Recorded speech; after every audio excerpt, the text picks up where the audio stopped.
Muito boa tarde, vocês que estão acompanhando aqui, abrindo os trabalhos, é a primeira vez que estão fazendo comigo, era o Gustavo Ferreira, agora estou responsável pelo programa. Queria agradecer a presença e participação da Luciane Quedo e também da Marília Fontes. Muito obrigada, meninas, por terem topado participar dessa conversa com a gente. Como é que vocês estão?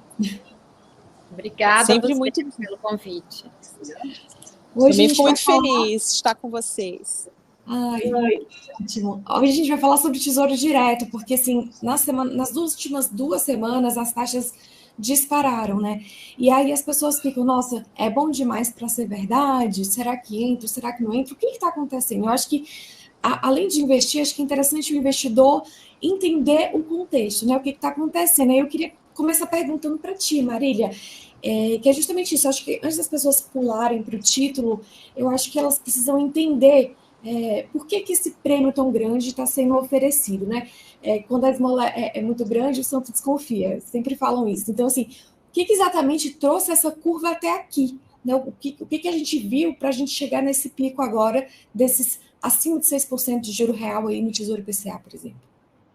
É um movimento que está acontecendo ao longo do globo. Quando você olha as taxas de juros dos principais países emergentes, também tem subido bastante e o prêmio também está bem acima do que estava anteriormente. E o principal motivo é o aumento da taxa de juros americana. Nos Estados Unidos, os dados de inflação vieram piores do que o esperado, com a inflação de serviços ainda muito resiliente. O Banco Central americano vem falando nesses últimos dias que vai deixar a taxa de juros mais alta por mais tempo.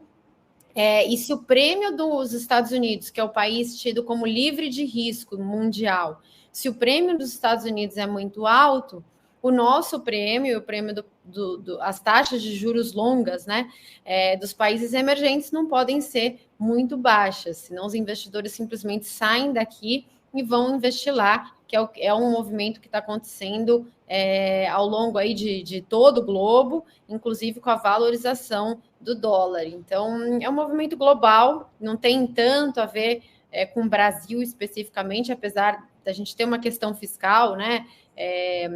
De acabar de ter, o governo acabou de revisitar aí as metas, a gente tem umas questões internas, mas é um movimento global, é um movimento que está acontecendo em todos os emergentes. Você falou do juro longo, né? Mas eu achei tão curioso, porque as taxas de juros mais curtas do IPCA, elas estão maiores, tá invertida a curva. Então, o Tesouro 2029, que é o mais curtinho, ele está, eu acabei de olhar, estava 6,13 ao ano mais IPCA, né? E aí, quando você vai descendo para os mais longos, tem de 6,5, 6,10. Isso tem a ver com perspectiva de Selic, dessas mudanças? O que exatamente que mexeu que fez essa curva girar assim? Tem a ver, acho que mais com essa sazonalidade da própria inflação. A gente vai ter agora um período de inflação mais baixa, né, sazonal. E aí depois a inflação volta a subir. E a própria precificação de mercado a respeito da inflação implícita, que é a projeção do mercado a respeito da trajetória da inflação. Além disso, você tem alguns vértices, alguns vencimentos que são mais líquidos do que outros. E que o Banco Central coloca mais no leilão e coloca menos no leilão, e isso acaba gerando pequenas distorções na curva. Mas é muito pouco, é 0,10, é 0,5, 0,05, né? São pequeníssimos aí movimentos que tem essa distorção por conta de liquidez, né? Por conta de colocação nos leilões e por conta também da sazonalidade da inflação. Então, assim, se a inflação está para ser menor, eles tentam compensar esse ganho no prêmio, é isso? Para que ele Exatamente. os Dado uma títulos. mesma taxa Selic, né? Se você tem uma época de inflação mais baixa, você tem um juro real momentaneamente mais alto. Entendi. Agora eu vou para ti, Luciana, que você está sempre ali trabalhando com um pequeno investidor, está no teu dia a dia. Eu queria entender se teve algum movimento dos teus clientes quando teve essa subida de papel, eles vieram perguntar, se interessaram mais, né? E queria saber assim, qual foi a tua recomendação para as pessoas em relação a esse momento específico, né? Dessa disparada de juros. Sim, uma taxa realmente real que tem ali, né, algo muito forte, porque quando a gente fala do investidor que ele é agressivo, essa taxa de IPCA mais 6 é uma taxa muito atrativa é uma taxa que normalmente, quando nós não estamos num momento de distorção, ela não é fácil de ser obtida. Ela depende de uma diversificação de carteiras, depende de ativos de maior risco. Então, sim, existe uma recomendação de entrada nesses títulos, especialmente para o investidor que olha o longo prazo e que tem um interesse real de crescimento acima da inflação. Quando eu falo do investidor que busca a independência financeira, do investidor que já faz investimentos mirando a aposentadoria, é uma taxa muito, muito interessante. E quando a gente retroage e olha, né, nos últimos 10 anos, a gente não tem nada que bata no período inteiro o IPCA mais 6. E quando eu volto também e olho a curva de 20 anos, o período inteiro também nada supera o IPCA mais 6. Então, sim, é uma taxa interessante, especialmente falando de tesouro, que é o ativo que a gente já sabe, né, que o risco de default, o risco de crédito, ele é o menor que existe dentro aqui do mercado brasileiro. E você mencionou sobre essa coisa dos 10 anos e os 20 anos, eu estava justamente olhando para trás, mas você fala assim do período inteiro, né? Porque tivemos picos, aí eu até queria perguntar isso para ti, Marília, que a gente teve esses picos de estresse no mercado, acontece, e eu lembro de um dos maiores que teve, a gente teve quase 8% mais IPCA ali na época do governo Dilma, né? Então, mas ali a inflação batia 10%, estava numa casa assim absurda, né? Mas eu fico pensando, se já chegou a 8, a gente está em 6, aquele pensamento simplista, será que 6 ainda está pouco? Será que vai chegar mais? Assim, tem uma tendência de realmente bater esse 7? E talvez a pessoa esperar ali, principalmente quem quer ganhar na curva, de repente, né? Que é um negócio mais imediato, diferente do que a Luciana está recomendando, que é tecnicamente ser o correto, né? Que é você levar o título ao vencimento. Mas eu queria saber se é a hora de entrar, ou vai melhorar, vai piorar, e com base assim, nesse histórico que a gente tem. Não, eu acho que IPCA mais 8 é uma coisa muito difícil na realidade atual. A gente teve, por exemplo, um IPCA mais 7,5 numa época que a gente não tinha teto de gastos, né? Que depois virou o arcabouço fiscal. Não tínhamos reforma da Previdência, não tínhamos reforma trabalhista. Então, tinham várias coisas na época, e tínhamos na época também não só um déficit orçamentário de 2,5% do PIB, mas crescente, né? Isso que o mercado ficava com mais medo.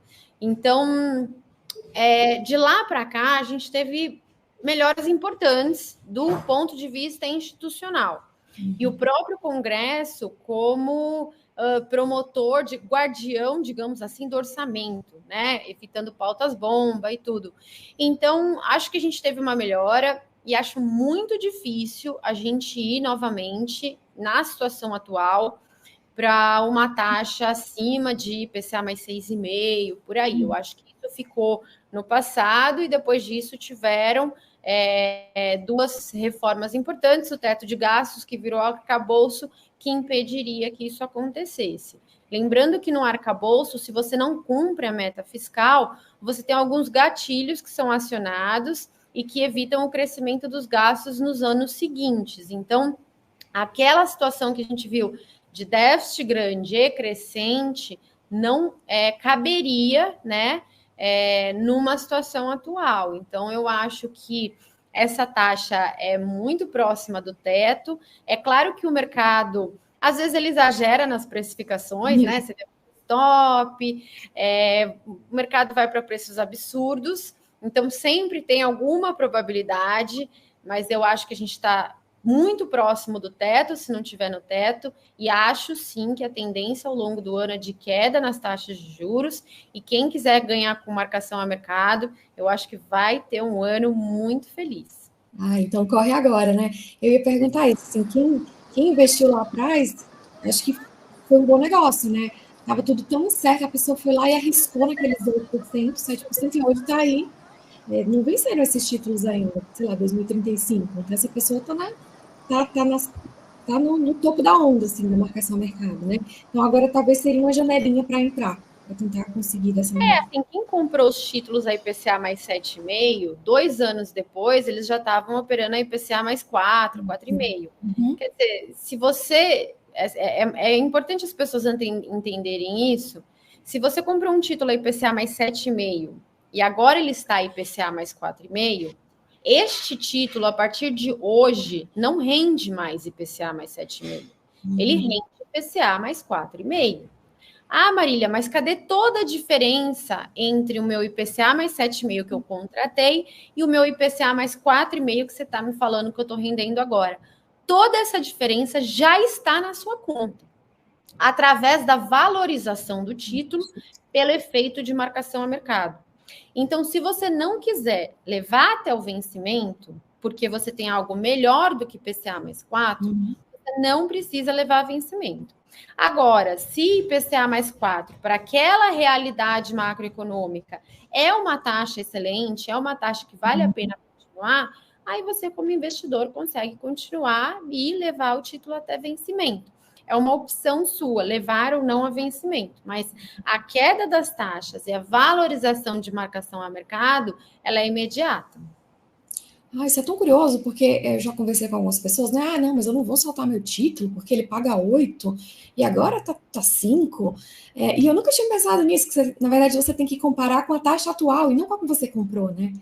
Então, é isso, você está rendendo sempre a taxa atual. O Tesouro Direto, ele marca os seus títulos a mercado, ou seja, pelo valor que ele vale hoje, pela taxa atual. E é esta taxa que você rende imediatamente, todos os dias, pela marcação a mercado. E aí, vai de você querer continuar, né? Se as taxas caíram, você tem uma valorização, mas também, se as taxas subiram, você tem uma desvalorização na hora de vender antecipadamente. Eu ia perguntar isso, se era espertinho você vender agora e comprar outro, tirar aquela gordurinha que ganhou na curva e aí comprar o outro, mas aí você entra na marcação mercado do lado contrário, né? Dali para frente você... Não necessariamente. Se você continuar numa tendência de queda, ou se os juros estabilizarem num patamar, você não precisa fazer a venda antecipada. Agora, o que aconteceu é que durante a pandemia a Selic foi para 2, as taxas do IPCA mais caíram muito e a inflação começou a acelerar. Aí sim, aí é um bom momento de você sair de títulos que têm uma exposição a pré-fixado, que é o IPCA mais e o próprio pré-fixado, para entrar em títulos pós-fixados, que quando a taxa Selic aumenta, eles rendem mais. Né? Então, ao invés de você ter o efeito contrário e ter o prejuízo na marcação ao mercado quando as taxas sobem, você vai para um pós-fixado e passa a render cada vez mais, um valor sempre positivo. E é assim que os investidores profissionais fazem, né? Eles vão olhando os ciclos macroeconômicos e ajustando os indexadores dos títulos para ter sempre uma rentabilidade positiva. Olha aí a estratégia, já anotem, porque é isso aí mesmo. Luciana, sabe o que eu queria te perguntar? Falando essa coisa de a pessoa entende uma coisa e a outra, como eu acabei de dar o exemplo no meu caso, né? Eu queria saber de ti, assim, quais os principais erros das pessoas quando elas vão investir no tesouro, assim, o que elas não entendem direito e às vezes entram e não era bem aquilo, né? Sei lá, quando entra por conta própria, principalmente nesses papéis pós-fixados, porque Selic fica mais ou menos naquilo ali. Mas os pós-fixados que têm essa volatilidade, aí eles, mas vem falar com você, meu Deus, mas eu estou negativo, tudo mais. O que as pessoas não entendem, que elas precisam entender antes de entrar nos papéis? Sim, eu penso que o conceito de marcação a mercado, como a Marília bem colocou, é um conceito ainda muito difícil de ser entendido pelo público em geral, e como esses títulos, né, eles marcam negativamente quando a gente tem esse efeito que a gente está vivendo agora, para aquelas pessoas que contrataram no período anterior e que contrataram taxas mais baixas, então é exatamente ali o efeito contrário do exemplo que a Marília colocou, de quando nós contratamos com a taxa alta e a gente tem um momento que os títulos começam a ser ofertados a uma taxa mais baixa com a marcação positiva. Quando a marcação ela fica negativa, porque agora a gente teve esse aumento expressivo, existe muita dificuldade do investidor em entender que é um momento, que ele é um momento atípico, um momento de distorção da curva, e existe um anseio de saída desses títulos, e o que se ouve muito é assim, puxa, então eu vou trocar por um título pós-fixado indexado à Selic, indexado ao CDI, porque eu vou ter ali um retorno imediato maior do que aquele que eu estou tendo para um recurso que é de longo prazo e é um recurso que tem o objetivo de valorização real, crescimento aí exatamente acima da inflação. Outro ponto difícil de se entender também é do porquê, né? Essa desconfiança que você também expressou, mas puxa, não pode piorar ainda mais, puxa, mas se já está assim, não pode subir ainda mais.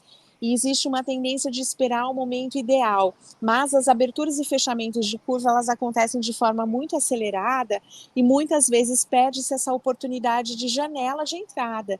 Então, às vezes, aquela inércia, o medo de tomar uma decisão e de que possa haver algo ali na frente que seja um pouco melhor, faz com que haja uma paralisação, né? E muitas pessoas acabam optando por deixar o dinheiro na renda fixa pós-fixada, com liquidez imediata, e eu acabei, né, de sair de um congresso de planejamento financeiro agora na Espanha, e era justamente um assunto que estava sendo discutido lá, porque também lá esse movimento de inércia, de não querer entrar em ativos de maior risco, ou de ativos que tenham essa flutuação de marcação a mercado, mantendo os recursos em liquidez, que no final das contas, né, é um prazo menor, liquidez imediata, que efetivamente a entrega de rentabilidade ela tende sempre a ser muito menor do que quando a gente tem ali uma carteira mais estruturada e diversificada. Então, na verdade, é um tipo diferente de perda, né? Porque é a perda de oportunidade, ou seja, você deixou de ganhar se você apostasse naquilo, mas você ficou na inércia, achando que estava sendo protegido, que estava fazendo o melhor negócio, mas na verdade você teve uma perda de oportunidade ali, é isso? Exatamente, é bem finanças comportamentais, né, Isabel? Agora o Kahneman que nos deixou recentemente, são bem os vieses comportamentais que a gente observa na prática, no dia a dia. Então, é uma aversão à perda, é realmente o efeito manada que impera. Puxa, se está assim mais alta, se as taxas estão mais altas, é porque existe ali uma tendência realmente de ir para um outro ativo que tenha maior valorização, né? Então, gera essa inércia e essa expectativa de que algo ruim possa acontecer ou de que algo melhor possa vir para esse recurso que fica ali aguardando. Entendi. Eu entendo. Como pessoa física, eu consigo vislumbrar isso aí também. Marília, eu queria te perguntar assim, o que a gente pode esperar? Você estava falando sobre os Estados Unidos, mas eu queria entender o que a gente pode esperar agora nesse curto prazo, né? Vamos falar um pouco do momento, assim. A gente vai ter a decisão do Federal Reserve essa semana, na quarta-feira.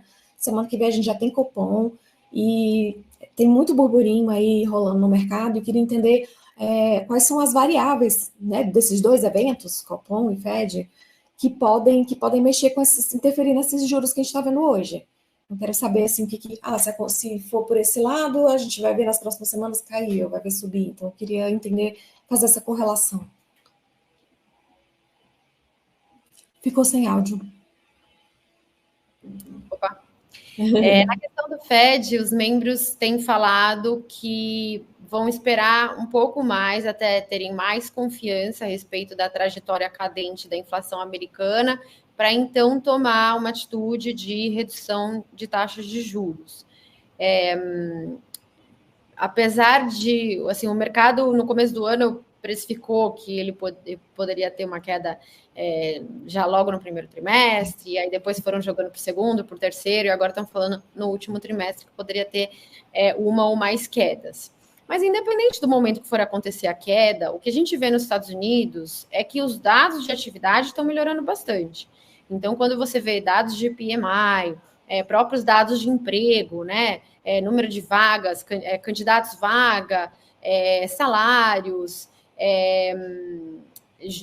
empregos difíceis de conseguir, enfim, várias métricas de desemprego já mostram uma melhora relevante, e dados de PMI também, dados de atividade, indústria, enfim. Então, acho que pode demorar um pouquinho mais, um pouquinho menos, mas enfim, acho que a trajetória até o final desse ano é de queda nas taxas de juros americanas. E se a taxa de juros americana, taxa livre de risco, entrar numa trajetória de queda, vai ser muito positivo para as nossas taxas aqui também, que vão poder também entrar numa trajetória de queda. Para o Copom, tem uma questão importante nesse próximo Copom, né? Por um lado, o Banco Central brasileiro falou no último comunicado que ele iria reduzir as taxas de juros para 50 basis points nessa próxima reunião, e na outra que talvez ele pudesse ter aí um outro forward guidance, né? Ele quis tirar, na verdade, forward guidance, ele quis tirar a indicação da outra reunião pós essa. Mas, nesse meio de tempo, o dólar piorou bastante, as taxas de juros americanas subiram, e aí ele começou a revisitar esse forward guidance, dizendo que talvez nem na próxima, né, teria uma queda de 50 bases, enfim, ficou uma questão meio subjetiva aí, meio cinza, digamos. E na última manifestação do Banco Central, Roberto Campos reafirmou que tem um forward guidance, que tem um indicativo para a próxima reunião, que seria essa de 50, e que na outra que não teria indicativo. Então, há muita dúvida aí, porque o mercado precifica que a próxima queda é de 25. Mas o Banco Central disse no seu último comunicado que a próxima seria de 50, e eu, Marília, acredito que a próxima deveria ser de 50, afinal, nada mudou, né? Nada, o câmbio que tinha desvalorizado voltou, as taxas de juros que tinham subido voltaram, então eu não vejo nenhum motivo para o Banco Central não reduzir a de 50 que ele teoricamente prometeu, né? Os dados de inflação no Brasil vieram muito melhores do que o esperado, com os serviços caindo, com difusão caindo, mesmo os dados com ajuste sazonal estão muito positivos, então eu não vejo nenhum motivo para ele não dar essa próxima de 50, mas o mercado precifica que a próxima é de 25, e para mim isso é oportunidade. Nossa, a maioria já está no 25? Já Foi tá. das últimas semanas para cá, porque ele falou muito de meta fiscal, acho que o pessoal ficou, ele vai ponderar isso e talvez não vai cortar. Eu acho que ele deu uma panicada aí, enfim. Eu vi ele tentando colocar muito na conta do mercado. Ele ficou um pouco, ele se deixou levar um pouco pela precificação do mercado, mas logo depois voltou tudo, e eu acho que até ele mesmo moderou um pouco mais no discurso. Eu queria, será que a gente vai ficar com essas taxas bacaninhas assim por essas próximas 2 semanas? Eu fico me questionando, será que tem até chance de aumentar? Eu vejo assim, se o comunicado do Fed for mais duro, por exemplo, porque olha, já vi na semana passada tinha gente até dizendo que não cortava mais esse ano, já chegou nesse nível, assim. Foi para março, maio, junho, julho, setembro, novembro, e já tem gente dizendo que não corta esse ano. Se o mercado entender que esse é um movimento, a gente pode ser que aumente mais ainda as nossas taxas aqui, já que a parte interna a gente está mais ou menos fazendo o dever de casa e estamos meio à mercê deles?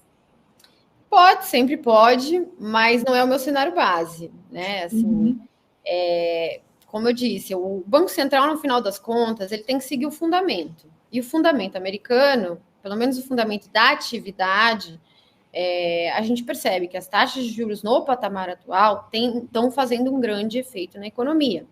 A diferença nos Estados Unidos, que não aconteceu no Brasil, é que os Estados Unidos só foram subir o juro em 2022, no final de primeiro trimestre de 2022, depois que a inflação americana já estava muito alta. Então, eles demoraram muito para subir. E o aumento da taxa de juros só faz efeito de 3 a 4 trimestres depois da alta. Ou seja, até eles chegarem numa taxa de juro razoável e essa taxa tenha completado o efeito 100% na economia, já estamos aí falando de final de 2023. Então, o que a gente está vendo agora é fruto do que aconteceu na taxa de juro há 4 trimestres atrás. Então, lembrando também, isso é interessante, que em 2021, o Fed, esse mesmo Fed que diz agora que não vai cair mais juro, nunca mais, enfim, que tem que ficar com juros estável. Mas essa e se conformar. Em 2021, ele falava que só ia subir juro em 2024, tá? Então, estamos falando do mesmo Fed, da mesma diretoria do Fed, o que mostra que eles têm pouco poder de previsão de curto prazo, e, na verdade, eles são muito mais reativos aos dados de economia do que proativos em tentar prever o que vai acontecer com a economia 3 trimestres para frente. Aqui existe uma impressão muito forte, eles estão muito esperançosos com a chegada do verão, e imagina-se que os bancos centrais europeus devam baixar primeiro as taxas de juros do que o americano, né, do que o Fed. Mas existe também toda uma expectativa aqui na Europa para a chegada do verão, imaginam que, de fato, comece-se aí a ter a queda de juros. Esse foi o grande tema do Congresso, grandes especialistas apontando para esse cenário. Então, tem uma expectativa forte nesse sentido. Luciana, imagino que você teve muito a ensinar por aí, né? Que esse pessoal não está acostumado com esse giro alto, aí quer ficar todo mundo paradinho aí na renda fixa. Como é que a gente brasileiro consegue contribuir com essa turma, né? Que está chegando agora no rolê, porque faz muitas gerações que eles não passam por isso, né? Acho que o grande temor por aqui, Marília, está sendo em relação à inflação.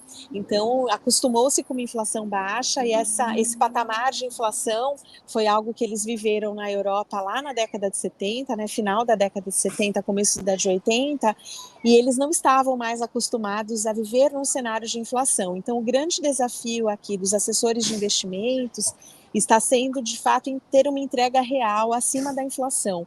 Este tem sido o grande desafio de conseguir, né, administrar e gerir as carteiras de forma que a entrega real seja positiva e seja interessante. Então, eu penso que tem um temor muito grande de que seja uma inflação persistente e, por isso, essa resistência tão forte, né, de os bancos centrais baixarem efetivamente as taxas de juros. Penso que a inflação é, de fato, o grande ponto aqui. Esse é o grande cerne das discussões por aqui. Com certeza. Acho que não só aí, como em todo o resto do mundo, né? Assim, no próprio Brasil também essa foi a discussão. Mas a Europa, ao contrário dos Estados Unidos, que ainda tem alguns dados de atividade fortes, a Europa, todos os dados estão no chão, né? Assim, na verdade, o medo da Europa, além da inflação, é recessão. Então, igual foi como na cartilha, né? Que os Estados Unidos saiu na cartilha, né? Isso. E Marília, eu acho que esse temor também está sendo muito forte por conta da energia, um temor de que hajam sanções aí em relação à Rússia, de que haja um corte de fornecimento, e ainda a questão de pressão, né, por parte da entrega dos grãos aí da Ucrânia. Então, existe um temor muito forte do que pode acontecer em relação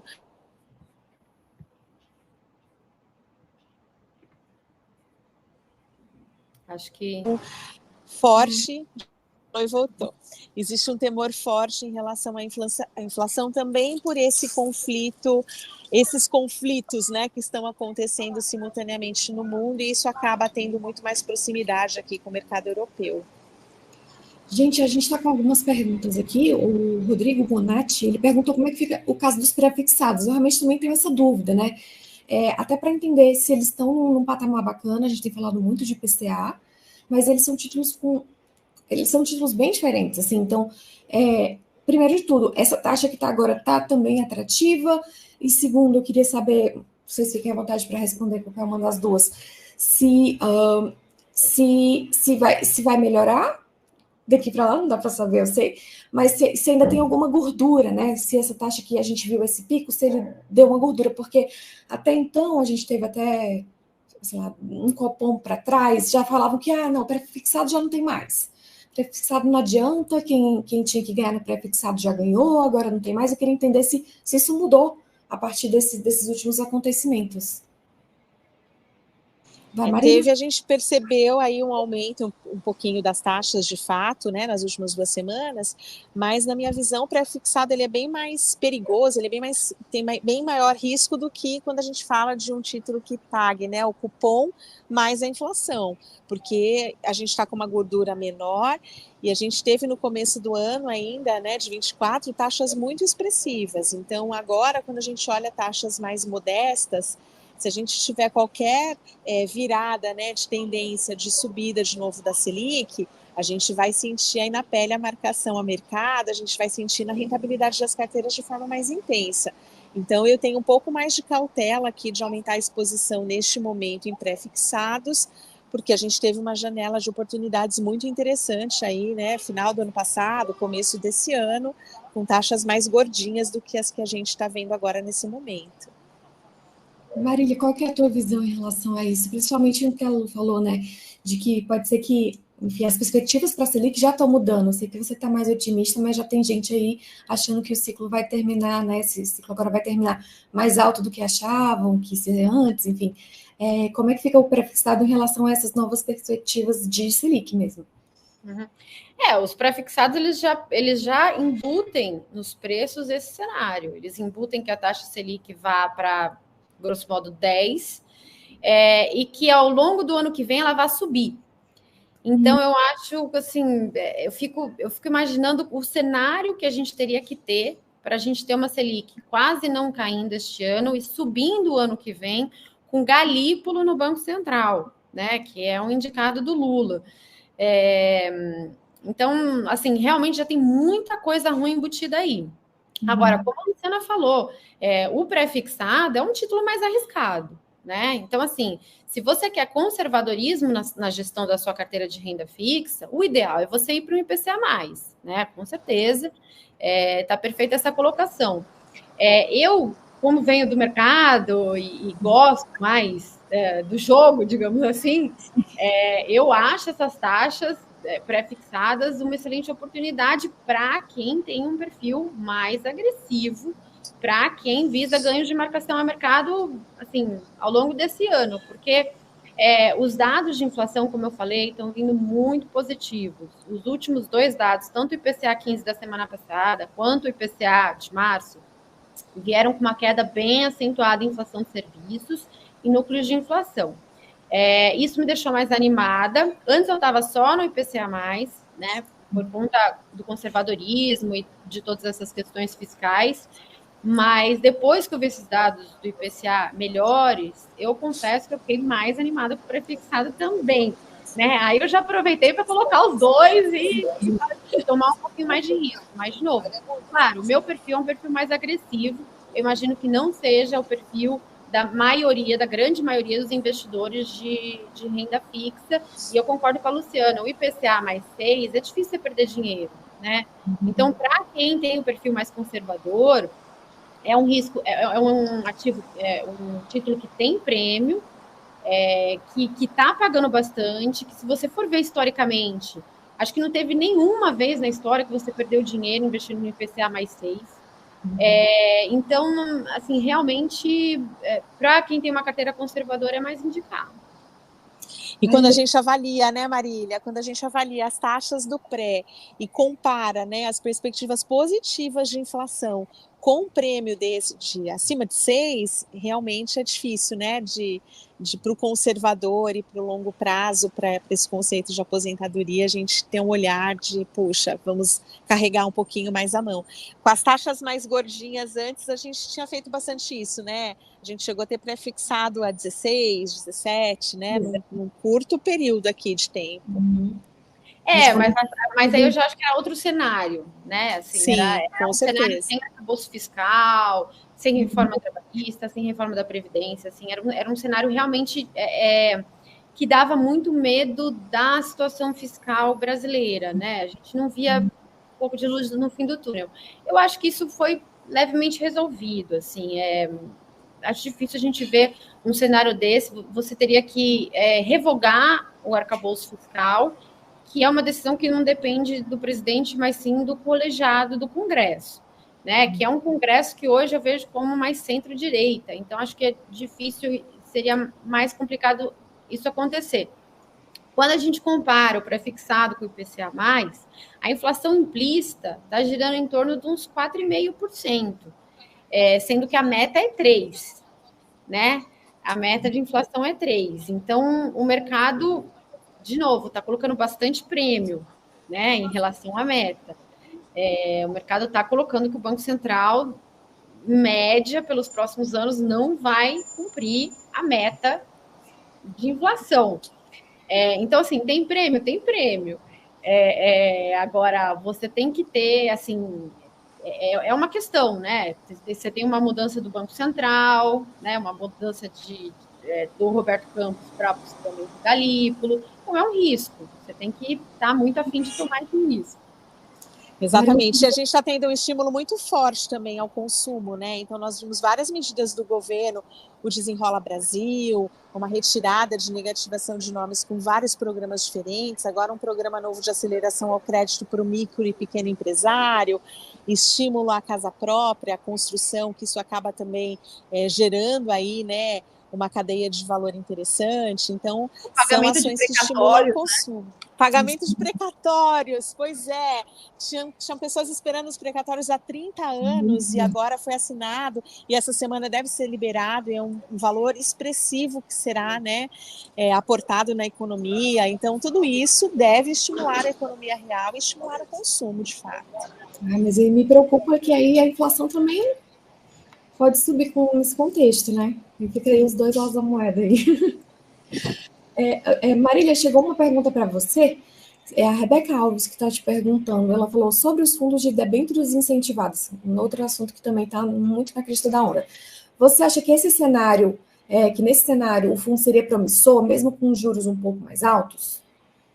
Por um lado, os fundos de debêntures incentivadas, eles são como se fosse um IPCA mais de vencimento muito longo, né? Porque essas emissões de debêntures de infraestrutura, geralmente elas são com um indexador IPCA+, e elas são de longuíssimo prazo para financiar projetos de infraestrutura.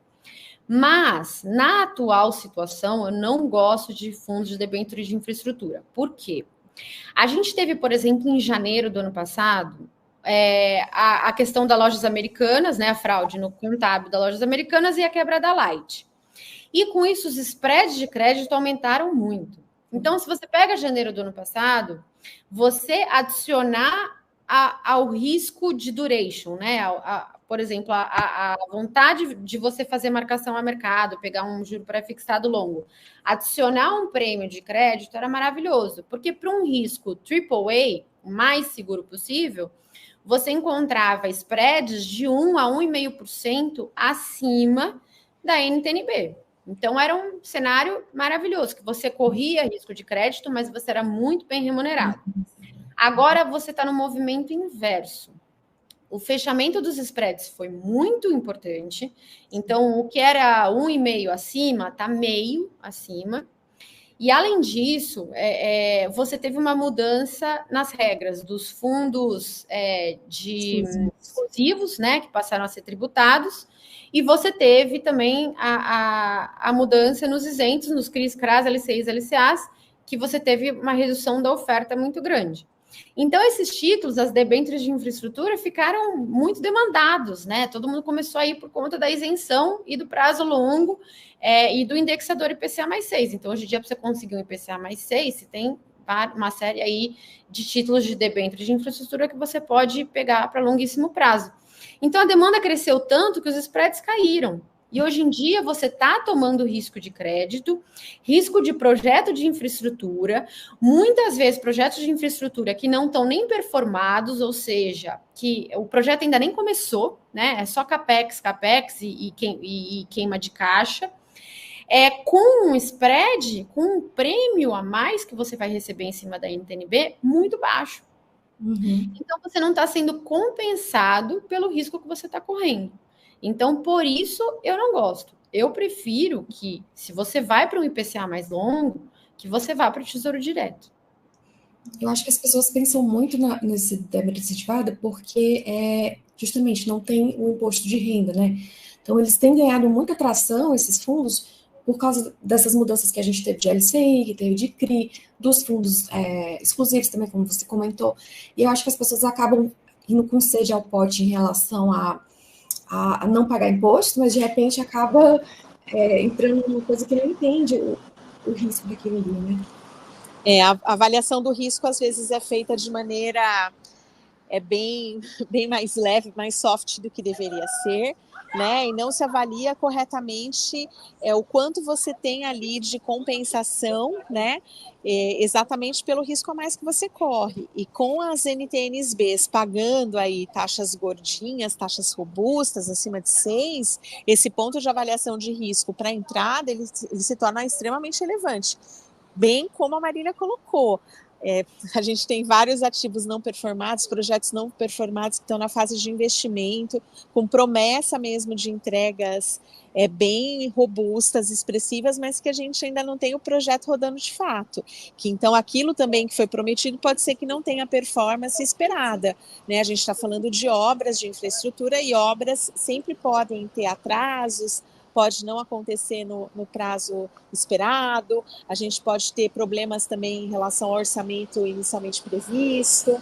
Então, são variáveis importantes para se considerar no momento de entrada. Sem falar que você tendo uma NTN-B alta, um Tesouro IPCA, com um juro muito alto, para o emissor, para ele conseguir dar um prêmio acima daquilo dali, ele vai estar numa situação mais delicada nas contas dele, né? Porque ele vai estar se endividando mais, vai estar mais caro para ele, o custo da dívida para ele é maior. Então, acho que também isso daí mexe com o risco de calote, né? Acho que é uma das coisas aí para avaliar. Aí, o Rodrigo voltou aqui a conversar com a gente ainda dos pré-fixados, até relatando aqui que ele comprou um pré-fixado 2025, uma taxa de 13,75. Não achei que foi ruim, não. Decidi carregar até o vencimento, mas acho que fiz uma escolha ruim. O preço teórico e o preço real estão se aproximando. E aí, como que vocês avaliam essa decisão? É melhor segurar mesmo até o vencimento, 13,75 de pré? O preço teórico dele está se aproximando ao preço real, porque o título está para vencer. Uhum. 25. Não é por conta de efeito de marcação a mercado, é porque o título é muito curtinho. Então é melhor segurar até o final agora? Ou é melhor, né? Assim, depende do que ele tem na carteira, mas é um título que vai render, grosso modo, muito parecido com o CDI. Então, se ele não quiser correr risco nenhum, leva a vencimento, pelo menos não antecipa o imposto de renda. Agora, se ele quiser tomar risco e tentar ganhar com marcação a mercado, ele vai precisar trocar esse título, porque esse título não vai render nada. Bom, boa. Agora eu vou voltar para as minhas perguntas, né? Eu queria saber, Luciana, como que foi a adesão, falando assim de Tesouro IPCA e tudo mais, como é que tem sido a adesão das pessoas, dos teus clientes, né? Falo da sua base, em relação à Renda Mais, Educa Mais, e nesse primeiro ano também, poxa, foi justamente quando essas pessoas começaram a colocar dinheiro, a gente teve essa virada e provavelmente o título que elas colocaram está valendo um pouco menos, e aí, meu Deus, se desesperaram. Primeiro, como que foi a adesão e como é que foi a reação também das pessoas, né? Porque quem vai para esses títulos é um investidor que não é tão arrojado, às vezes, né? Que está ali pensando para frente e pode se assustar quando você tem uma virada de curva. Sim, a gente tem dois perfis, né, Marília? Aqueles clientes que percebem e entendem realmente a importância desses títulos e o quanto estão atrativos, que estão aumentando efetivamente o aporte, que estão aproveitando para aumentar a posição, se beneficiando, né, deste momento de entrada, dessa janela, e já pensando também em se beneficiar do fechamento de curva, ou seja, eles pensam aqui em fazer saídas estratégicas no momento que essa curva virar.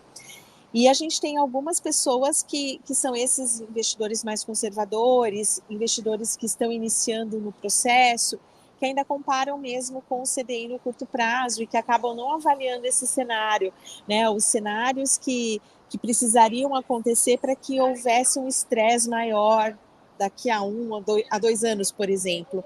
Então, essas pessoas têm um pouco mais de dificuldade e se estressam um pouco mais quando olham essas aberturas e fechamentos importantes que acabam afetando significativamente a marcação a mercado.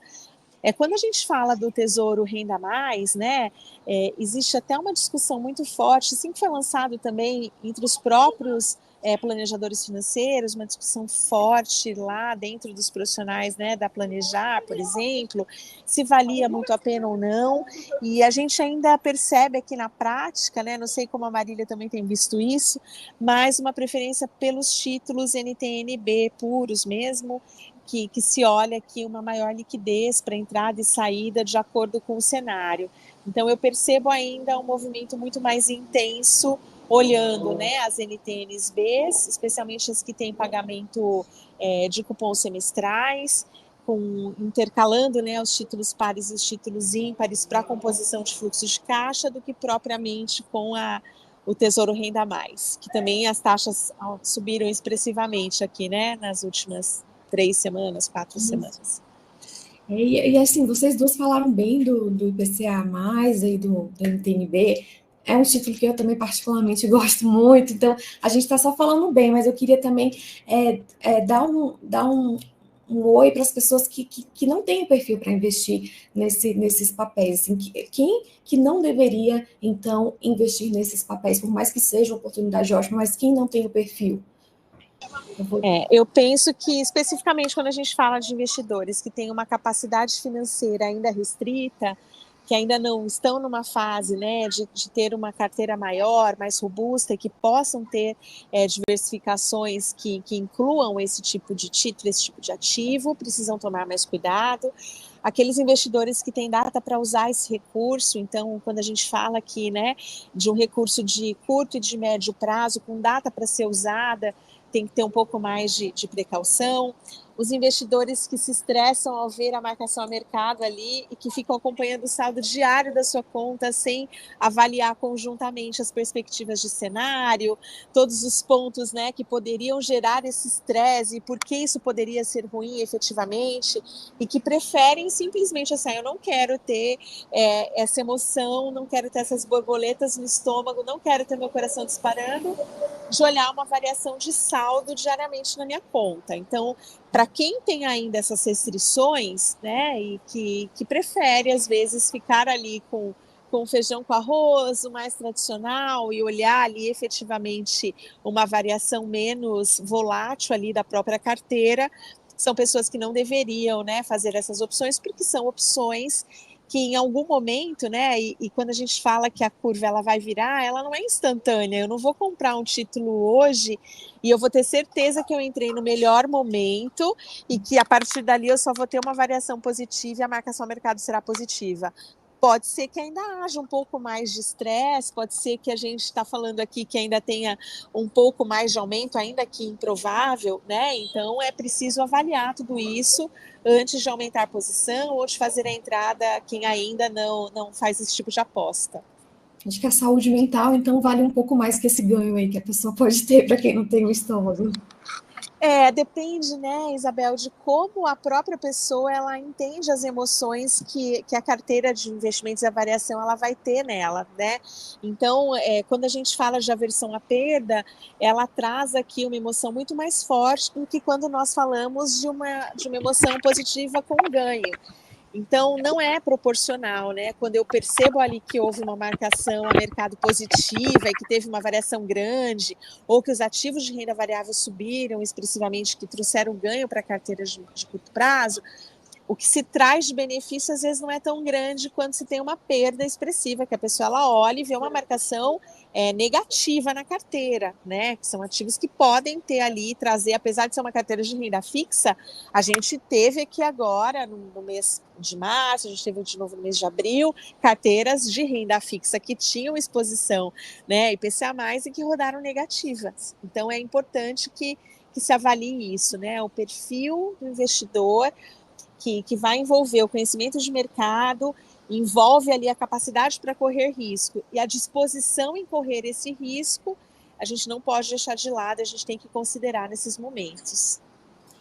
Boa. Queria até lembrar, o que você acabou de falar, a Marília tem um livro que chama Renda Fixa Não é Fixa. Eu acho esse título incrível, eu amo esse tema. E depois eu queria que vocês conversassem, né? A gente falasse um pouquinho no final sobre os livros de vocês, que a Luciana também é uma autora. O livro da Lu é Vida Financeira, Descomplicando, Economizando e Investindo. Então, daqui a pouquinho a gente vem para as considerações finais falar disso, mas antes a gente tem mais duas perguntinhas aqui que acho que dá tempo da gente tentar encaixar. Então, vamos, Marília. O Fabiano Ambrosio, ele está perguntando aqui sobre os títulos atrelados ao IRF-MLP. Quais são as perspectivas para esse índice? IRF-LMP? MLP, eu não conheço esse índice. Eu também não. Será que ele não está... Se quiser tentar explicar para a gente. Talvez ele esteja querendo falar das ETFs. Será que ele não está tentando falar das ETFs? Pode ser, porque ele até, uma pergunta antes veio falando de S&P 500, mas eu achei que não cabia, porque aí a gente já está entrando em outra seara, né, de ações. Mas, bom, Fabiano, se você puder explicar melhor para a gente vai tentar te responder. E a gente tem uma última pergunta que eu vou direcionar para você, Marília, que é: quem investe no Tesouro pode ter alguma surpresa negativa com a troca do presidente do BC? Você chegou a pincelar isso, né? Assim, o que Sim, com certeza. Pode acontecer? Assim, esse governo é um governo mais centro-esquerda, né?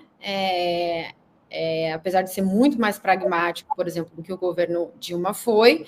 E agora eles vão indicar aí um novo presidente do Banco Central, que começa no final do ano agora, que começa em janeiro do ano que vem, desculpa, vamos fazer essa indicação até o final do ano. E aí, esse novo presidente do Banco Central, que provavelmente vai ser o Galípolo, ou pelo menos é isso que tem indicado os jornais, ele pode adotar um tom mais leniente do que o atual presidente do Banco Central. Isso poderia fazer, por exemplo, com que a Selic caísse mais do que o mercado espera que ela vai cair. Agora, hoje o mercado precifica que depois que ele tomar posse, ele vai subir a Selic. Então, na verdade, é bem difícil eu pensar assim. Se você pensa na probabilidade, né? Pô, a inflação dos Estados Unidos está caindo, a inflação brasileira está caindo, vai ter uma troca do Banco Central com o Banco Central na margem mais centro-esquerda, mais leniente. Será que ele vai subir Selic ano que vem? Eu acho muito difícil isso acontecer. Eu também acho difícil, né? Porque assim, o Tesouro vai tá tendo mais custo para o governo, né, para a dívida pública, quando você sobe juro, e o governo tem sido muito vocal em dizer que quer que baixe esse juro para a economia crescer e tudo mais. Então, também não vejo muito esse cenário, mas de qualquer maneira, se ele fizer, estejamos preparados. Agora, se for o contrário, ele também baixar mais do que deve, eu acho que as taxas de juros mais longas talvez dê uma disparada ali, porque o pessoal vai achar que a inflação vai voltar mais forte, enfim, que não cuidou da maneira que foi, né? Eu acho que também é um dos casos. Assim, em 2013, quando o Tombini, na verdade em 2012, né, o mercado achou que a Selic poderia ir até 9% em 2012, o Tombini jogou em 7,25%. Então, ele deu essa queda a mais do que o mercado acreditava que era o razoável. Neste cenário, os títulos IPCA+, performaram melhor e as taxas foram para o low histórico do IPCA+, elas foram para 3,80. Por quê? Se você mantém o juro nominal estável, mas você aumenta a inflação, você reduz o juro real. Então, por isso que o IPCA+, é um título mais defendido, tanto no cenário positivo quanto no cenário negativo, né? Porque se você aumenta a inflação mantendo o juro nominal, o juro real tem que ser menor. Então, você vai ter um juro real pequenininho, com uma inflação muito grande e uma Selic baixada na marra, né? É claro que uma hora você tem que consertar isso. O Banco Central, entrando um Banco Central crível, o que ele vai fazer imediatamente? Pegar a Selic e subir, né? Então, nesse cenário, os títulos IPCA+, eles não performam tão ruim, principalmente os longos, né? Porque você tem um juro nominal que está na marra para baixo, mas os juros pré-fixados disparam, principalmente os mais longos, imaginando que uma hora o Banco Central tem que corrigir essa operação. Mas eu acho assim, claro que sempre tem os riscos, né? Risco sempre tem, sempre vai ter risco. Então, como a Luciana falou, se o investidor não aguenta o risco, ele vai para o pós-fixado, tá? Eu não consigo essas oscilações, ou então não quero entender. Tem gente que fala assim, Marília, eu não quero entender sobre marcação a mercado, eu não quero entender sobre cenário macro. Então, vai para o Tesouro Selic, ou vai para o CDB de liquidez diária a 100% CDI. Não vai para o pré-fixado, não vai para o IPCA+. Porque se você precisar vender antecipadamente, você vai tomar marcação a mercado negativa, né? Você vai correr esse risco. Então, precisa fazer com um pouquinho mais de consciência de que você está entrando no momento macroeconômico certo, né? Isso eu ouço muito, Marília, também. Não quero entender, não quero saber da marcação ao mercado, eu só não quero olhar minha conta girando negativa. Eu quero que ela seja sempre positiva. Então, existe isso e a gente tem visto, né? Isso ainda muito latente, porque a gente está no momento ainda de Selic alta, de ainda um patamar que ele é atrativo para o pequeno investidor, que tem um número que é mágico, né? Eu completei agora 28 anos de mercado, e é um número mágico mágico que eu sempre ouço, a vida toda ouvindo esse número, eu quero 1% de juros ao mês, né? Então, quando isso é um parâmetro, é muito difícil você argumentar com essa visão de tendência de mercado, de cenário, de construção de perspectivas mirando o longo prazo ou mirando essas oportunidades de fechamento de curva, né? Então, é por isso que o perfil, ele precisa ser mesmo considerado e ele acaba tendo um papel relevante aí na mesa no momento de se falar de opções de investimentos. Não, com Somos um país adventista, né, gente? Né? Tem que ser respeitado. Se a pessoa vira e fala assim, olha, não quero ver oscilar, não quero, não aguento, porque a pessoa precisa aguentar, porque no momento ruim, a pessoa precisa ter aquela calma, tranquilidade de entender que a crise vai passar. Então, realmente, se a pessoa não tem estômago, não tem. Agora, tem gente que tem estômago e mesmo assim não investe. Então, se tiver alguém aqui que estiver assistindo a gente que tem estômago, eu também só quero deixar um número aqui com vocês. Eu fiz um estudo que era o seguinte: se você pega de 2008 até agora, se você pega o melhor título no ano, né? Então você faz uma vez por ano, você altera a sua carteira. Não é ficar tradando aqui, porque pelo amor de Deus, né? Não é isso que a gente advoga. Mas assim, uma vez por ano você olhou e mudou a sua carteira para o melhor título do momento. Se você não tivesse feito isso e tivesse investido só em Tesouro Selic, você rendia acho que 250%, né, nesse período. Se você tivesse escolhido o melhor título, era 1.300%. Então, é muito superior. É retorno de Bitcoin, o que você pode ter com renda fixa, só mudando a carteira uma vez por ano e escolhendo o melhor título. Ah, Marília, mas a gente nunca vai escolher o melhor título, né? A gente nunca vai entrar no melhor momento. A gente não sabe qual é o melhor. Escolher o melhor título. Claro que não, óbvio que não. Mas se você tivesse escolhido metade das vezes, ou se você tivesse escolhido o segundo melhor, ou o terceiro melhor, ou se você só tivesse evitado as grandes perdas, já é 600% de valorização contra 250%.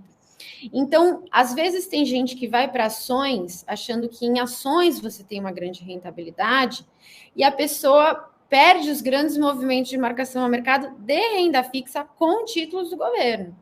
Então, para quem aguenta um pouco mais de risco, para quem está afim de olhar um pouco mais, considerar um pouco mais o movimento de marcação ao mercado, eu garanto que vale muito a pena. Olha, depois a gente vai destrinchar esse seu estudo, viu, Maria? Eu vou querer dar uma olhada nele. A gente já está chegando perto de 1 da tarde, está tão legal, é difícil até terminar. Mas aí eu vou pedir para a gente para as considerações finais. Vou começar com a Luciana. Queria que você falasse um pouquinho do seu livro também, Lu, e das suas considerações finais. Queria muito agradecer. Sei que para você foi difícil estar em viagem, mas esteve aqui com a gente, colaborando, compartilhando os seus conhecimentos. Então, eu te agradeço muito. Então, fica à vontade. Eu que agradeço o convite, Isabel, conte sempre comigo. Eu sou defensora também aqui, né, de olhar, às vezes, esses ativos que eles parecem no primeiro momento, muito simples, e a gente tem pessoas que gostam de olhar operações mais estruturadas, diferenciadas, olhar opções de trade, né? E de repente a gente tem grandes oportunidades naquilo que é simples, por exemplo, na renda fixa, oportunidades assim que surgem poucas vezes ao longo de um espaço de tempo mais relevante, que deveriam ser aí consideradas e olhadas com um pouco mais de carinho quando o perfil permite.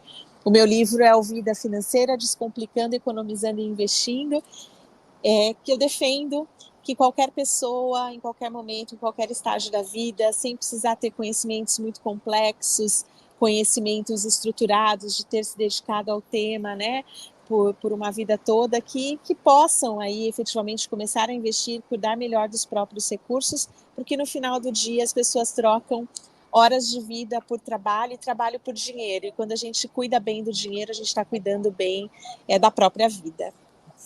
Muito bom. Marília, agora com você. Eu queria agradecer você, Isabel, pelo convite, a Luciana aí pela parceria aqui no bloco. E, assim, deixar aí um abraço para todo mundo. Eu acho que investir é uma coisa muito poderosa. Você principalmente para as mulheres, né? Você consegue liberdade financeira, você consegue tudo que você precisa para ter uma vida tranquila e para deixar uma vida tranquila aí para toda a sua família. Então, eu vejo que as pessoas, às vezes, elas deixam um pouco de lado a educação financeira, e claro que isso deveria ser ensinado nas escolas. Então, acho que vale a pena, como eu disse no meu comentário anterior, dar uma investigadazinha. Às vezes você está deixando dinheiro na mesa, você poderia se aposentar muito mais cedo, ou poderia se aposentar com uma renda muito maior. Cada 1% a mais de retorno que você consegue nos seus investimentos ao longo de 30 anos, quer dizer um patrimônio 25% maior na sua aposentadoria. Então, vale a pena, sim, pesquisar um pouquinho mais por dia, um pouquinho mais por mês, para garantir a sua liberdade financeira. Fala um pouquinho do seu livro, porque esse título é incrível, já quero ler.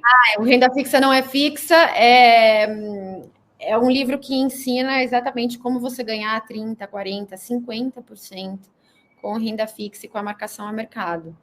E aí eu falo um pouquinho também sobre crédito privado e tudo, e eu acho que esse foi o legado assim, que eu quis deixar para o mercado financeiro, porque eu era gestora macro, né, gestora de multimercado, e depois eu passei a ser analista, e eu percebi que a pessoa física não olhava para os títulos de renda fixa como os gestores profissionais olham, e por isso elas deixam muito dinheiro na mesa, e o investidor profissional fica só usando os ciclos econômicos para ganhar dinheiro. Eu acho que dá para a pessoa física ganhar também. Então, acho que foi essa a ideia do livro, é fazer vocês ganharem muito dinheiro. Ai, que maravilha, obrigada. O Rodrigo está pedindo para eu deixar aqui os títulos, eu vou editar no YouTube, vou deixar o título dos livros, quem sabe até consigo colocar um link aí, vocês me mandam um link e as pessoas já podem ir direto para comprar. Um merchan legal, né? E queria agradecer muito novamente vocês e também todo mundo que participou aqui do chat, que nos acompanhou, e a gente se vê de novo, minha audiência, na próxima segunda-feira. Um abraço para todos. Abraços.